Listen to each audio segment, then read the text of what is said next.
안녕하십니까 구독자 여러분, 오늘은 24년도 1월 20일입니다. 화물차 번호판 시세 좀 알아보겠습니다. 먼저 대표님 본인 소개 좀 해주세요. 예, 안녕하세요. 전국구 영업용 갈산상사 이원복입니다. 대표님, 예. 화물차 번호판 시세 변동이 좀 있었습니까? 예, 소형차를 중심으로 약간 상승했거든요. 소형차 먼저 말씀드릴게요. 개인 소형은 1.5톤 이하를 개인 소형이라고 그러는데, 전주에 2,850에 거래되는 게 2,880에 거래되고 있고요. 개인 중형은 1.5톤 초과 16톤 이하를 개인 중형이라고 그러는데, 전주와 동일하게 2,800선에 거래되고 있습니다. 개인 대형은 3,500만원, 개인 25톤은 3,600만원, 일반 25톤은 3,800만원, 출애라는 6,500만원, 일반 5톤은 3,300만원, 일반 11톤은 3,600만원, 덤프 오더는 3,700만원에 거래되고 있습니다. 네. 대표님, 예. 왜 개인 소형이 한 30만원 정도 상승한 거죠? 신차 관계죠. 신차가 기아에서 나온 거 봉고. 네. 봉고가 1.2톤도 오토로 출시가 됐어요. 네네. 출시가 돼서 그것도 신차가 출시가 됐고, 1톤도 LPG 차량으로 출시가 됐고, 현대 포터도 LPG 차량으로 오토가 출시가 됐어요. 네. 그 차들이 이제 나오다 보니까 이제 번호판들이 이제 돌아가기 시작하는 거죠. 네. 예. 그럼 현대 1톤 포터도 오토가 나오나요? 예, 오토가 나오죠. 오토가 나오는데, 전에는 많이 기다려야만이 그 오토 차량을 구입할 수 있었는데, 어제는 주문 넣으니까 재고가 2대나 있더라고요. 생산된 재고가 있어가지고 바로 저희가 진행해서 팔았는데, 재고도 있고 그러니까 요즘 오토 차량도 그렇게 많이 안 기다려도 바로바로 소비자한테 갈 것 같더라고요. 네. 그리고 수동차 같은 경우는 생산은 많이 해놔가지고 요즘 수동 찾는 사람이 없잖아요. 네. 메이커에서도 그런 그 파악을 뭐 했겠지만은 수동은 잘 나가지도 않는데 잔뜩 생산해갖고 수동은 재고가 많더라고 또. 네. 예. LPG 차량이면 좀 힘이 딸리지 않을까요? 아직까지 확실하게 검증된 건 없잖아요. 마력수는 비슷하니까요. 근데 선입견인지 그건 몰라도 LPG 차량 같은 경우는 아직 검증 자체가 안 됐잖아요. 이제 신차가 출시해서 나오는데 검증이 안 돼서 그걸 많이 꺼려 하시더라고. 울며 겨자 먹기 식으로 주문은 넣는데 망설이시는 거야. 어제 오신 분도 디젤 차고 LPG 차량하고 두 가지를 고민을 하시는데, 제가 그랬어요. LPG 차량이 신차가 바로 나오는 게 있으니까 이걸 넣으실래요? 그랬더만 그분이 그러더라고. 생각하시다가 이분은 대리를 오래 하셨더라고. 대리를 한 10몇 년, 대리운전이죠. 저녁에 나가는 대리운전을 한 10몇 년 하시다가 이제 그게 너무 힘들어서 이제 용달차를 사가지고 정상적으로 일로 돌아가고 싶다 해서 와서 계약을 하셨는데, 그분 같은 경우는 단호하게 말씀하시더라고. 저는 LPG 차량은 검증이 안 돼서 싫고 좀 비싸더라도 디젤차로 해주세요. 그래갖고 디젤차를 저희가 사이트를 찾아가지고 마침 24km 탄 게 있더라고요. 2023년도 11월에 출시된 차량인데 몇 달 안 된 거죠. 오토 차량으로 해가지고 신차가량보다도 어떻게 보면 좀 더 비싸죠. 더 비싸도 그분은 비싸더라도 그 차를 원하셔가지고 그 차로 진행해가지고 어제 계약을 체결해드렸어요. 네. 예. 그러면 화물차 이번 주 거래건하고 저번 주 거래건 좀 비교 좀 한번 해주십시오. 화물차 소형차는 많이 늘어났어요. 네.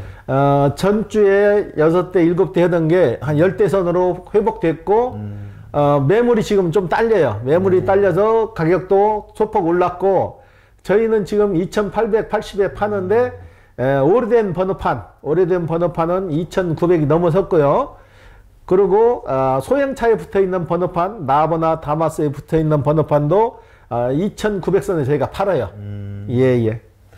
그 화물차를 하시려는 분들이 최근에 그 가장 고민스러운 부분이 신차 차종 문제 때문에 가장 고민을 많이 하시는 건가요? 예, 그렇죠. 그런데 지금은 선택의 폭이 그렇게 많지 않아요. 선택의 폭이 많지 않기 때문에 디젤차로 원하시는 분들은 기존에 있는 중고차, 중고차 가격이 신차 가격보다 좀 더 비싸요.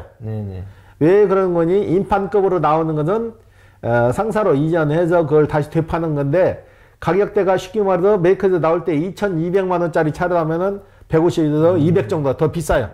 이제 그 차 자체가 단종된 생산이 안 되니까. 근데 디젤 차는 이미 검증이 된 차이기 때문에 디젤 차를 많이 써 놓으시는 거예요. 그래서 중고차 매물을 찾는데 중고차 매물도 그렇게 넉넉지가 않아요. 좋은 차 같은 경우 키로수 좋고 연식 좋은 차는 많이 빠지고 그렇게 많지 않다고. 예. 개인 소형 번호판 가격이 소폭 상승한 거는 좀 물동량이 늘어서 그런 건 아니에요? 물동량은 상관없이 신차가 출시돼서 늘어나는 거예요. 신차에다가 이제 번호판을 달기 시작하니까 전에 살려고 신차 나왔을 때 사서 진행하시려는 분들이 이제 신차가 나와서 그분들이 사셔가지고 물동량이 느는 거지, 이러는 물동량이 늘어나서 사시는 거는 아니에요. 예.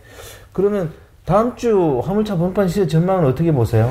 이번 주에 저희가 2,880만 원에 매매를 하고 있는데 2,880에서 오르게 되면 소폭으로 한 20만 원 정도 더 오를 가능성이 커요. 예. 그렇다면 원래 중장기적인 화물차 번호판 시세 전망을 어떻게 보십니까?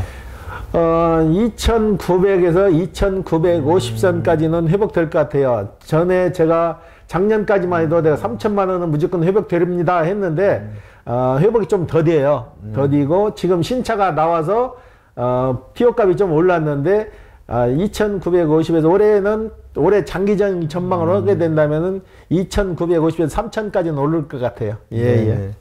참 국토교통부에서 무슨 내용을 발표한 게 있다면서요? 예. 2024년도 1월 18일 법인 차량들이죠. 지입 차량을 해서 번호판 장사하던 법인 회사에 대해서 시행령이 발표가 됐거든요. 전에는 수수료 명목으로 돈을 받았잖아요. 그걸 전면 금지를 시키는 거예요. 지입회사가 번호판 사용료, 명의 이전 비용, 부당 요금을 원칙적으로 금지하는 거죠.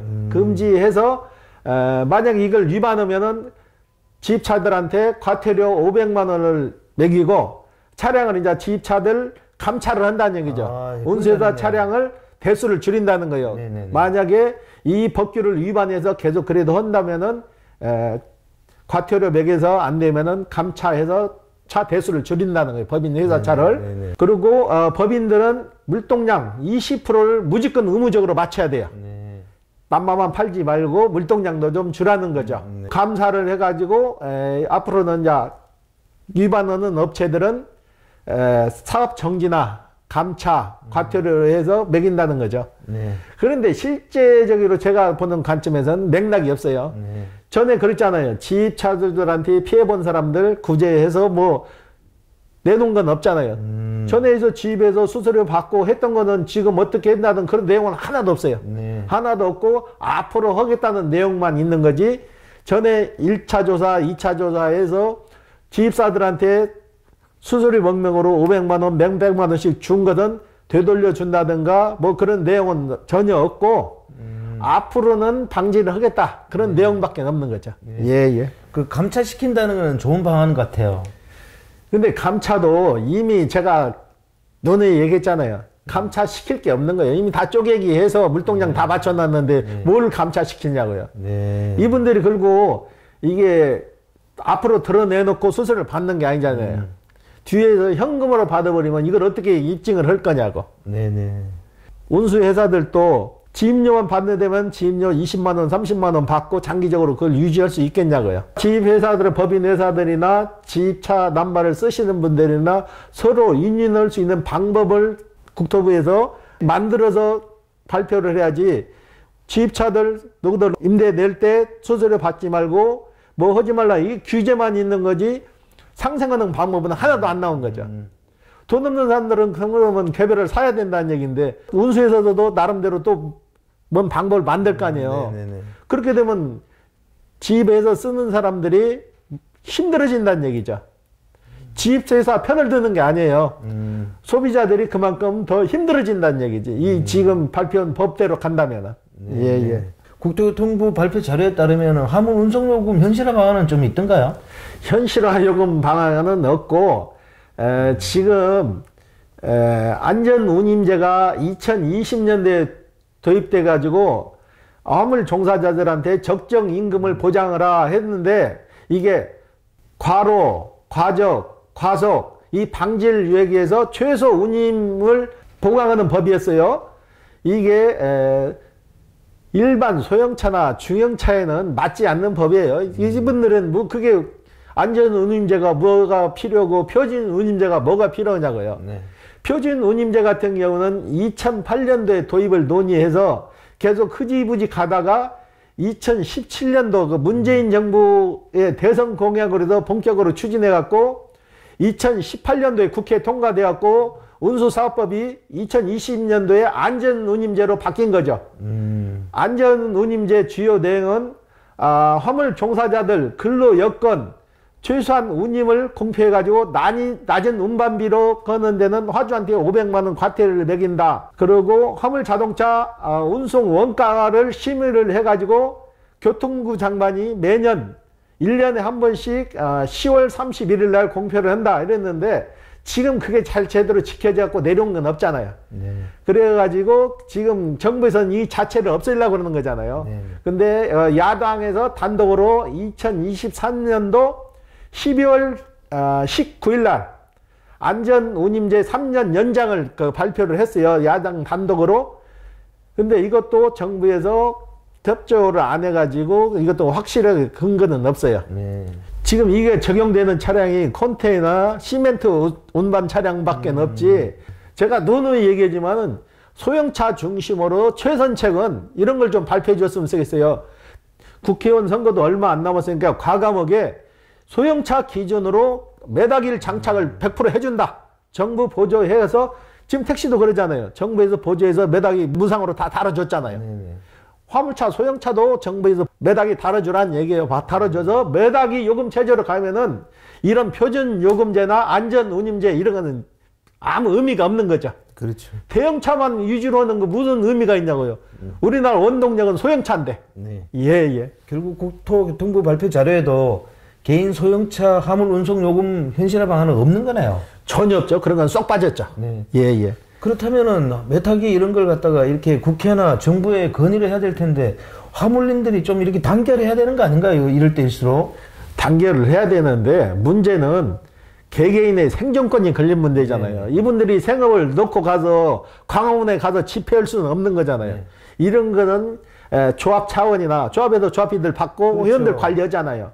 조합 차원에서 조합원들한테 동의서를 받는다든가 네. 집으로 우편 보내서 동의서 해서 보내면은 동의 안 해줄 사람이 누가 있냐고요. 동의서 운송인들 전부 다 받아서 국회에다가 제출하면은 입법 예고 안 해주겠냐고요. 그런 취지로 해서 계속 해야 되는데 손 놓고 가만히 있고 조합비만 받을 생각하지 말고 조합원들을 위해서 그런 것도 좀 했으면 한다는 얘기죠.